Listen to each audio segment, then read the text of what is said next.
Muy buenos días, buenas tardes, buenas noches, dependiendo de la hora de su país. Le saluda cordialmente su amigo pastor Arsenio Páez desde la República Dominicana, desde Santo Domingo Este, con su programa La Palabra de Dios al Día. Hoy, 1 de marzo de 2017, para mí es un privilegio llevar la reflexión de este día mediante la palabra del Señor en el libro de Josué 24:15, que dice de la manera siguiente: y si mal os parece servir a Jehová, escogeos hoy a quien sirváis, si a los dioses a quienes sirvieron vuestros padres al otro lado del río, o a los dioses a los de los amorreos en cuya tierra habitáis. Pero yo y mi casa serviremos a Jehová.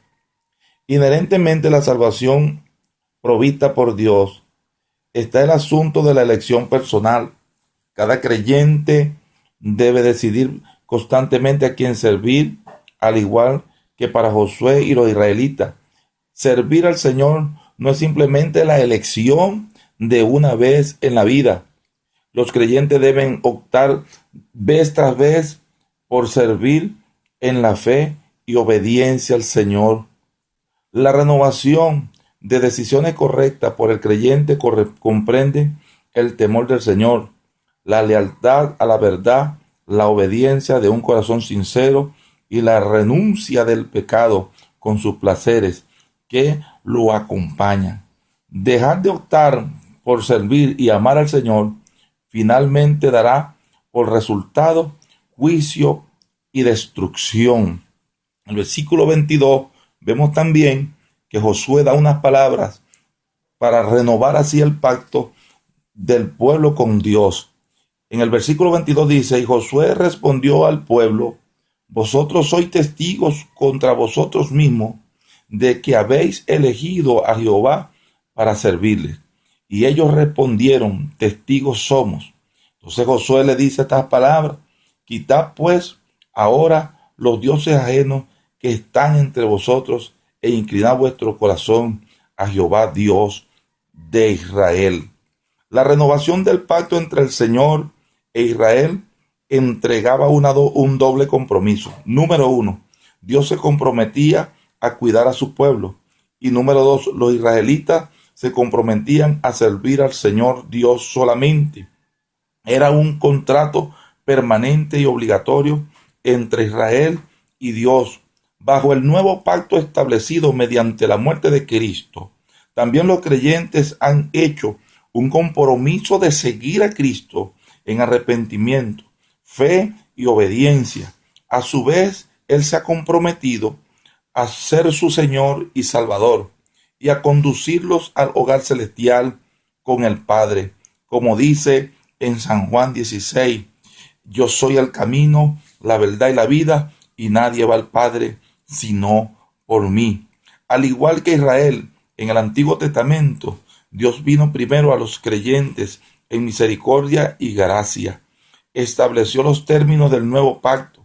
Los creyentes de hoy, como el Israel de antaño, debe vivir según los términos del nuevo pacto. Mediante el nuevo pacto, ahora alcanzado por Cristo en la muerte en la cruz del Calvario y su resurrección de entre los muertos, los creyentes debemos vivir una vida de santidad, apartados de toda contaminación de pecado e idolatría, porque Cristo, con su triunfo en la cruz del Calvario, nos ha dado vida y vida en abundancia, y también quitó el acta de los decretos que no era contraria, según el libro de Colosenses capítulo 2 versículo 14, que había un acta de decretos que no era contraria, la quitó de en medio y la clavó en la cruz para darnos vida.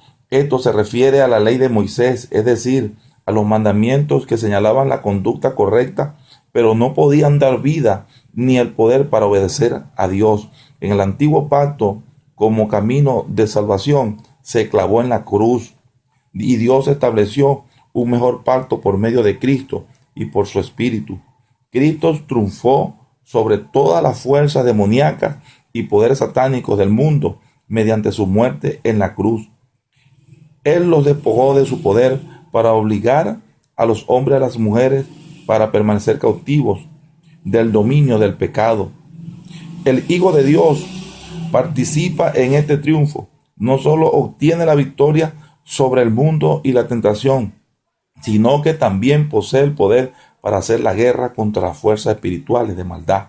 Tenemos que estar confiados, así como Dios guió al pueblo de Israel al cruzar el Jordán, saliendo del desierto, dejando atrás Egipto, y lo introdujo a la tierra prometida mediante Josué, dándole la victoria y dándole mandamientos y estatutos para caminar una vida sin pecado y apartado de la idolatría.